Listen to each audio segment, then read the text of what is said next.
Boa noite a todos, boa noite à banca, boa noite professor César Magnete Borges, professora Vânia, professor Grego, professora Raquel Silva. Obrigado por todos que se dispuseram a comparecer aqui nesta noite para acompanhar esse trabalho de conclusão de curso. Gostaria de pedir, antes de iniciar, que a Jéssica soltasse um vídeo de apresentação de algumas das personagens que compõem este livro.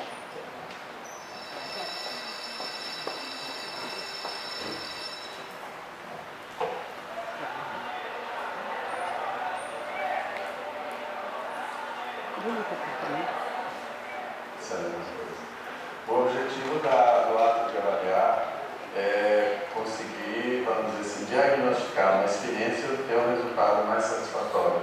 Olha, quando eu corrigi o Enem, nós não sabíamos de onde nós estávamos corrigindo. O Enem acaba, como da mesma forma acontece com a Prova Brasil, direcionando o que vai ser ensinado nas escolas, né? Ou seja, ao invés de você colocar a avaliação a serviço da aprendizagem, você inverte o papel da avaliação e coloca a avaliação direcionando o que será trabalhado. A gente fala de uma educação contemporânea, mas tem as cartilhas para se seguir. Não é visto com bons olhos, por exemplo, quando você transgride e fala, não, eu vou dar aula lá na calçada, lá no meio da rua, numa praça, debaixo de uma árvore. Quais são as matérias principais?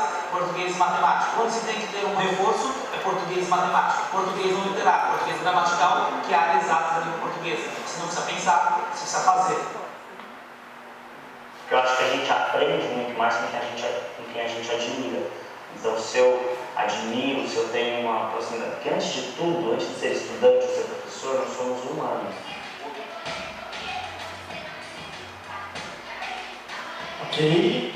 Esse vídeo traz algumas falas de alguns dos personagens que compõem este livro-reportagem. Ora, este livro-reportagem, denominado Diagnósticos da Educação, um retrato da escola e da avaliação brasileira, tem por objetivo retratar. E o que é o jornalismo quando retrata algo, senão um jornalismo que intenta deliberar sobre os desdobramentos e o contexto de uma notícia? É um jornalismo que pretende ser mais extensivo e mais intensivo com o seu objeto. Então é um jornalismo que exige um veículo que, sobretudo, tenha espaço e competência para lidar com toda essa carga de informação. Portanto, falar de educação, tratar da educação enquanto objeto de reportagem, não pressupõe outro veículo senão um livro-reportagem. Como que, basicamente, se apresenta a educação na mídia tradicional? A educação na mídia tradicional se apresenta de uma maneira extremamente superficial. A educação, quando é pauta dos jornais, dos veículos de comunicação, nós, estudantes de comunicação e profissionais de educação, bem sabemos os veículos tradicionais não dispõem de tanto espaço para dissertar sobre esses assuntos. A escola e a educação é um produto que é trabalhado com uma intensidade muito superficial. Ora, então, quem fala sobre educação? Quem trata de educação na sociedade? Os que tratam de educação são os movimentos, os ativistas, as pessoas que estão engajadas na educação, os formadores de opinião. Ora, a campanha nacional pelo direito à educação, ora, os envolvidos no PNAE, que é o pacto pela alfabetização na idade correta, que, aliás, deveria ser no tempo correto e não na idade correta. Ora, são aqueles que estão engajados pela campanha Todos pela Educação. Ora, são aqueles que entendem a educação. Mas e o pai, a mãe, o jovem, as pessoas que estão nas ruas, nas praças, nos parques, nas escolas e que convivem diariamente e de maneira muito mais próxima com o educando? E essas pessoas, elas precisam discutir a educação? É evidentemente que sim, essas pessoas precisam entender e discutir a educação. Mas como se discute a educação na sociedade se não há um produto, não há um produto informacional adequado para explicar o que são os diagnósticos e o que é educação? Aqui no meu prefácio eu pergunto, então, é preciso falar sobre, na verdade eu afirmo, é preciso falar sobre educação, e o livro-reportagem foi o modo mais correto de encontrar um espaço para dissertar sobre isso. Bom, para dar o primeiro passo, e o próprio título e subtítulo já discorrem bastante sobre isso, falaremos sobre diagnósticos, avaliações. O que é o ato de avaliar? Então aí nos perguntamos, e fui eu a campo pesquisar e entender o que é avaliação com aquela que entende de avaliação. Aquela que entende é a instituição, o Instituto Nacional de Estudos e Pesquisas Educacionais, Anísio Teixeira, é uma autarquia federal vinculada ao MEC, que nós conhecemos como INEP. O INEP produz e divulga os resultados de todas as avaliações. Ele produz a avaliação externa, encaminha a escola e, consequentemente, esse resultado que ele obtém serve para um aprimoramento do ensino nessas escolas. Ora, perguntei então ao pesquisador do INEP, João Luiz Horta, foi meu entrevistado do INEP, e ele discorreu com a seguinte definição: Diego, avaliações externas nada mais são do que aquelas avaliações produzidas pelo governo com o intuito de avaliar o ensino nas redes e nas escolas de uma determinada região. Ora, professor, mas qual região, quais redes, quais escolas? Todas. No ensino municipal, no ensino estadual e nas universidades existem avaliações externas. Exemplos vão ao infinito. Em Campinas, quando eu fui para realizar uma das entrevistas com o secretário estadual, foi exposto uma das avaliações externas que são utilizadas naquela cidade, chamada Provinha Campinas, que tem o objetivo de avaliar o ensino, as habilidades e competências dos estudantes daquela região. Outro exemplo podemos citar aqui no estado de São Paulo, o Sistema de Avaliação do Ensino do Estado de São Paulo, na verdade, o Sistema de Avaliação do Rendimento do Ensino do Estado de São Paulo. Nós o conhecemos pelo nome de SAESP. Dá uma certa dor falar SAESP, porque eu acho que muitos daqui realizaram essa avaliação e ela era uma avaliação que cobrava muito dos alunos na época. Um exemplo a nível federal, podemos citar a Prova Brasil. O nome técnico da Prova Brasil é a Avaliação Nacional de Rendimento Escolar, e ela tem por objetivo, assim como as outras duas, avaliar o sistema de ensino e o método que é aplicado. No entanto, essa serve para todas as escolas do país. Ora, então eu perguntei, professor, como e o que elas avaliam? Então, dialogando com o professor Amurabi Messender, que é um extremo pedagogo e consultor da prova do magistério, dos profissionais que realizam a prova do magistério, ele me explicou que as avaliações externas têm o objetivo de avaliar aquilo que nós decidimos ensinar em nossas escolas. Ora, Diego, então o que nós decidimos ensinar em nossas escolas? Decidimos aquilo que está por lei, que nós deliberamos em 1996, a Lei de Diretrizes e Bases da Educação. Essa lei não só discorre sobre todos os assuntos que devem ser abordados na escola, enquanto temas sugeridos pela lei, mas também sobre as diretrizes nacionais curriculares. Então o professor Amurabi me explica que essas diretrizes servem como orientação daquilo que nós, enquanto sociedade, decidimos ensinar nas nossas escolas. O professor Amurabi então me explica, Diego, existe um problema. As avaliações que são pautadas por esses descritores, por essas diretrizes, vão para as escolas avaliar o desenvolvimento dos alunos nessas diretrizes e depois os resultados são massivamente explorados pela mídia. Isto é, a sociedade comum, vamos recapitular, a sociedade comum a sociedade, na verdade, não tem informação sobre os detalhes do método de avaliação que o governo faz, mas ela recebe os resultados. Ora, então eu, um integrante da sociedade, um pai, uma mãe, que chega com seu filho até a escola e se depara com uma escola nota 5 no IDEB, que é um índice que mede a qualidade do ensino naquela rede. Então, numa outra escola, ele se depara com a nota 6. Evidentemente, como ele não tem o discernimento sobre aquele assunto, ele vai avaliar automaticamente essa escola é melhor, aquela escola é ruim. Tira o meu filho de lá, coloca o meu filho aqui. É uma discussão muito pobre para que essa sociedade faça. Então se faz necessário entender quais são esses métodos que são utilizados, que são empregados. E aí, conversando então, e aqui eu abro o primeiro capítulo com aspas que eu carinhosamente adotei de uma fala do professor Tiago Ortetti, que está aqui presente. Antes de alunos e professores, somos humanos. O professor Tiago Ortetti, como vocês bem puderam apreciar no vídeo, é um professor que tenta transgredir. Ele sai do senso comum, ele sai da atividade comum de lecionar, de dar aula, do senso comum de pensar que a escola é aquele profissional que sabe, aqueles alunos que não sabem. E aquele profissional que sabe fala àqueles que não sabem, e aqueles que não sabem ouvem. Isso é muito comum, isso é muito simplório, isso é muito pobre para a educação. Paulo Freire já discorria muito sobre essas situações em que ele denominava pedagogias bancárias, que visavam depositar no aluno ou no ouvinte aquele conhecimento. Ora, Tiago tenta se livrar dessas garras que o Estado impõe. Então ele leva os alunos para a rua, ele leva os alunos para debaixo da praça, ele leva os alunos para discutir política. Porque quando o aluno for avaliado na prova, ele tem que ter um discernimento crítico sobre o assunto e não apenas conteudista. Ora, dessa forma, Tiago se vê necessitado em fazer uma pausa e refletir sobre o método que ele ensina. A sociedade pressiona muito a escola e o professor para que ele consiga notas boas. Ora, se aquela escola é nota 6 e essa é nota 7, eu quero que a minha escola seja nota 7 também. E para quem que eu vou pressionar para que isso seja 7? Para o professor, para o diretor daquela escola. E isso trata de um outro problema. Por que estamos usando os resultados dessas avaliações como exames, classificando você é bom, você é ruim, você é bom e você é ruim? Por que eu classifico a educação dessa forma? Por que eu classifico as pessoas por esse método? Aí, pode passar. Aí entramos no dilema dos exames e dos examinados. Foi preciso abrir um capítulo para discorrer sobre todos os dilemas que envolvem a educação.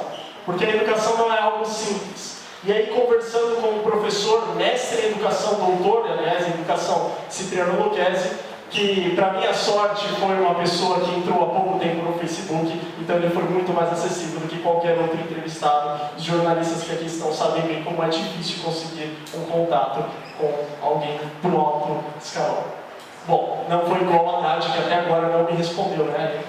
E o professor Cipriano Lucchesi me recebeu com uma autêntica vontade de responder as minhas questões. E eu perguntei, professor, o que é o ato de avaliar e o que é o ato de examinar? Por que as escolas usam os resultados de uma prova Brasil, de um Enem, dos resultados dos seus alunos, como classificação de uma escola boa, uma escola ruim, um aluno bom, um aluno ruim? Ele me disse, Diego, avaliar é o ato de diagnosticar a realidade de algo, a qualidade dessa realidade, e então pregar a melhoria dessa qualidade. O que ele quer dizer com isso? Vejamos, preparei uma metáfora. Imagine que você pegue um copo de água e ele esteja relativamente morno. Logo, com esse calor, você não vai beber essa água, então você acrescenta duas pedras de gelo e esse copo fica com uma água um pouco mais aceitável e você a bebe. Você, ora, por meio da sua avaliação, melhorou as condições da qualidade daquela água, então você pergunta. E ele me diz, examinar seria o ato de classificar e selecionar aquilo que já tem a qualidade boa. Ora, então seria o mesmo que eu pegar esse copo de água e dizer, essa água não serve para beber, soltar essa água e pegar um outro copo, até que eu encontre uma água que esteja apropriada para o meu consumo. Ora, então classificar significa examinar, na verdade significa classificar. Examinar, então, exclui, avaliar, inclui. Com essa percepção, encontramos então um defeito. Como as pessoas não entendem, como a sociedade não entende o que é o ato de avaliar, elas praticam exames e denominam isso avaliação. Então, quando eu venho aqui e passo uma tarefa, eu digo, copiem, façam, vocês a fazem, vocês me entregam, e por meio da minha avaliação, que na verdade é um exame, eu denomino se vocês têm nota 10, nota 7 ou nota 6. Então eu digo, você que tem nota 6 não passou, você que tem nota 7 passou, você que tem nota 10 passou com excelência. Isso é um exame. O ato de avaliar pressupõe que eu melhore a qualidade daqueles que não obtiveram um resultado plausível. Com base nesse dilema, entendemos o porquê que a escola é tão limitada, porque ela prepara o aluno. Ora, a sociedade vê, por que o meu aluno não pode se preparar, por que o meu filho não pode se preparar para sair de lá exemplar no exame nacional do ensino médio ou numa outra avaliação? Ora, a sociedade parece ver na escola, tal como Pink Floyd vê no seu clipe sobre Another Brick in the Wall, a crítica que ele faz ao relacionamento da escola com o estudante, como se os alunos lá entrassem para serem industrializados e transformados em seres extremamente pensantes, que fossem sair da minha escola, pegar, fazer um exame nacional do ensino médio, tirar nota 1000 na redação, entrar na FUVEST, entrar na USP e sair de lá com um mestrado no bolso. É evidentemente que a escola não tem esse papel. Então, tomo também para mim uma das falas de Tiago Vetti, a sociedade precisa parar de terceirizar a educação dos seus filhos. Ora, com base nesse dilema, então, partimos para o terceiro capítulo, para Preparada em latim significa preparação, aquilo que não está realizado ainda. E é evidente que tudo aquilo que nós fazemos no nosso dia a dia exige um planejamento. Nós planejamos, executamos e depois avaliamos as nossas condutas. Ora, quem nunca se preparou para a prova? Quem nunca estudou para a prova? E aí, como diz a música de Gabriel Pensador, que eu selecionei para o início desse vídeo, para o início dessa apresentação no vídeo, quem nunca estudou para a prova e no dia seguinte esqueceu o que estudou, porque só estudou para tirar uma média. Essa situação prepara, sim, muitos alunos para o Exame Nacional do Ensino Médio, porque o Exame Nacional do Ensino Médio, assim como as outras avaliações externas produzidas pelo governo, possui um relacionamento muito íntimo com as diretrizes curriculares, exceto pelo fato de que o Exame Nacional do Ensino Médio pauta-se pelas suas próprias diretrizes e habilidades. Então, aí, conversando com o professor Luciano Rocha, que é professor e palestrante da União Nacional de Dirigentes Municipais de Educação, UNDIME, ele me relata a seguinte situação. Diego, atualmente a escola não prepara o aluno para o vestibular. O que ela faz é se preparar para o índice. Como? Ela não ensina, ela não avalia aquilo que é ensinado. Ela ensina aquilo que será avaliado. Quer dizer, o papel da educação se inverteu. Nós vamos ensinar para vocês aquilo que será cobrado no exame. E é isso que a sociedade faz por falta de informação. Não, essa escola, esse ensino médio precisa identificar no meu aluno, no meu filho, nesse estudante, aquilo que ele não desenvolveu para que ele se saia bem no ensino médio. E é aí que nós ficamos preocupados com essa situação. Conversando com a Regina Chudo, professora também da União Nacional pelos Dirigentes Municipais de Educação, ela me revela que há uma extrema dificuldade em se entender que o problema que acontece no ensino médio, quando o ensino médio adota como plano de aula aquilo que na verdade é a diretriz da prova, vem desde cedo, vem do ensino infantil. O investimento no ensino infantil é extremamente interessante. O investimento nos anos fundamentais, no ensino fundamental e no ensino médio, ele deve se partir desse ensino infantil. E olha, quantos de nós não chegamos no ensino fundamental esperando para estudar lá as suas células procariontes e células eucariontes para decorar para a prova? Eu não sei por que eu lembrei de células eucariontes e procariontes, porque isso não estava no roteiro, mas é um conteúdo que a gente acaba decorando para uma prova, para uma avaliação, e que ele acaba ficando na nossa cabeça. Então essa preparação priva o aluno de ter aquele conhecimento que ele realmente precisa, como o Thiago bem coloca, o conhecimento crítico. Sem esse conhecimento ele não vai ter a competência para lidar com a redação crítica, com o pensamento crítico sobre a sociedade, e só terá o conhecimento que foi adquirido por meio de um conteúdo massivo em sala de aula. Com isso, no quarto capítulo, entrevistando o professor Egídio Trabalho Neto, que foi uma pessoa que me auxiliou muito para entender a importância do conhecimento e a importância do ato de educar, ele me revela uma situação bastante interessante. Ele se apropria de um termo, que na verdade é de um sociólogo finlandês chamado Zygmunt Bauman, não sei falar o nome dele, Bauman, que ele trabalha muito com o conceito de sociedade líquida e o pensamento de que as coisas hoje em dia elas são muito efêmeras. Ora, o que é todo aquele conhecimento que você carregou da sua sala de aula, se não aquele conteúdo que você pode, por meio do seu celular, acessar no Google e descobrir se é uma célula eucarionte ou procarionte? O que é aquele conteúdo que disserta sobre a equação de Bhaskara, se não aquele conteúdo que você pode adquirir por meio do seu celular? Eu não estou privando a escola de passar, de transmitir o seu currículo. Na verdade, não estamos dissertando aqui sobre isso, estamos dissertando sobre os lados dos profissionais que enxergam na educação algo a mais do que a preparação para o vestibular. E aí o professor me fala justamente sobre a necessidade de desenvolvermos desde cedo a vontade de aprender. E essa frase que a gente trabalhou me faz pensar muito sobre todo o nosso sistema de ensino. Precisamos ensinar a aprender. E assim nós iremos construir uma base intelectual nas nossas escolas muito mais crítica e menos decoreba, por assim dizer. Nessa página eu não vou ler isso, na verdade isso são algumas habilidades que eu coloquei só para a gente identificar. São habilidades avaliadas pelo Enem, por exemplo. São descritores, quer dizer, aquelas habilidades que compõem a diretriz da avaliação, que pretendem do aluno certos conhecimentos, mas que também exigem do aluno certas memorizações de alguns conteúdos. O Enem, então, ele se pretende de certa forma, e como já diria a professora Helenice Fonseca, que aliás foi uma das minhas entrevistadas, o resultado da nota e aquilo que é cobrado do aluno e todo aquele relatório básico que foi avaliado serve à gestão e não à pedagogia. Serve à gestão enquanto administradora daquele sistema e não à pedagogia enquanto seletiva. Vamos ensinar isso porque os nossos alunos, enfim, precisam aprender isso para uma prova. Pode passar? Eu separei aqui para finalizar algumas falas de alguns dos entrevistados que estão bastante presentes no livro, entre eles professor Cipriano Lucchesi.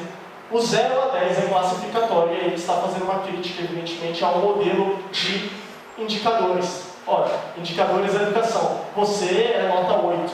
Você é nota 8 por quê? Peraí, não. Eu tenho um parâmetro, que é a minha prova. A minha prova é nota 10. Se você, dentro desse conceito, atingiu a nota 8, isso não significa que o seu conhecimento se limite a uma nota 8, diria a Murabi Messer também, mas significa que a sua prova, comparada ao parâmetro que é a nota 10, adquiriu uma nota 8. O seu conhecimento é muito mais amplo do que isso. Esse é o pensamento dele. Há certas provas que não provam muita coisa. Tiago Ortaed, que, perdi de vista, acho que deu uma série, que disserta justamente sobre a necessidade de se ensinar muito mais do que aquilo que o currículo prega, do que aquilo que a diretriz prega e que limita e engessa o professor em sala de aula. A escola tradicional não faz críticas ao sistema, mas prepara o aluno para viver nele. Bom, a Murabi Messer discorre sobre esse assunto para criticar justamente o uso dos parâmetros nacionais curriculares como planos de ensino, que é, na verdade, também a próxima crítica do Luciano Rocha, que, em vez de avaliar o que se é ensinado, como eu já disse, ensina-se o que será avaliado. Então você percebe que a principal crítica entre todos os entrevistados é justamente essa. É a necessidade do professor se emancipar dessas diretrizes e ter uma aula realmente autônoma em sala de aula. Para finalizar, o professor Egídio nos parece esclarecer um pouco do que seria a possibilidade de sair desse engessamento. A autonomia do professor se faz no ato de educar. O que ele quer dizer com isso é que justamente o professor, ainda que tenha um sistema de cartilhas, um MEC por trás, um INEP por trás, uma série de diretrizes que comandam aquilo que ele deve educar, ele permite-se ter autonomia no seu ato de educar. Só para explicar a capa do livro, agora que nós entendemos um pouco melhor esse diagnóstico, eu me utilizei para me utilizar de alguns termos da semiótica, se a Ana me permite, eu me utilizei de alguns ícones alguns ícones da educação, que são as linhas de imagem de um caderno, e para o castelo de cartas de baralho, eu dou aí a entender, não pela sua fragilidade, mas pela sua necessidade de composição, as habilidades que os alunos possuem, que são muito mais importantes do que o conteudismo que se tem hoje em dia em sala de aula e que se tenta muito livrar. E essa foi a apresentação. Acho que estourei um pouquinho o tempo. Obrigado.